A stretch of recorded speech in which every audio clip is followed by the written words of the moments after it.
पितृपक्ष म्हटलं की आपले पूर्वज आठवायला लागतात. आज आपण मस्त वडी करतोय. मिक्सर जारमध्ये मिरची, लसूण, जिरं, ओवा, कोथिंबीर टाकून वाटण तयार करायचं आहे.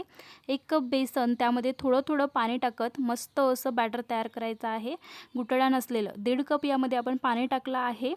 तयार केलेलं बॅटर साईडला ठेवून घेऊया. आता तेलामध्ये मोहरी, हिंग, केलेलं वाटण टाकून परतून घ्यायचं. यामध्ये चवीनुसार मीठ, हळद टाकून अर्धा कप पाणी टाकायचं आहे. केलेलं बॅटर टाकायचं आहे. छान एकजीव करून घ्यायचा आहे. या पद्धतीचं होतपर्यंत छान ढवळत राहायचं आहे. तळापासून मिक्स करत राहायचं आहे. गुठळा नसलेलं तयार करायचं आहे. प्लेट झाकून 2 मिनिट वाफवायचं आहे. ही सर्व प्रोसेस आपल्याला कमी गॅसवरती करायची आहे. तेल लावलेल्या ताटामध्ये काढून घेऊया. छान हाताला पाणी लावून थापून घ्यायचं आहे एकसारखं. सजावटीसाठी ओलं खोबरं आणि कोथिंबीर टाकायची आहे. छान गार करून पूर्णपणे कट करून घ्यायची आहे हव्या त्या आकारामध्ये. सविस्तर रेसिपी चॅनलवरती दिलेली आहे. नक्की जाऊन पहा. थँक्यू.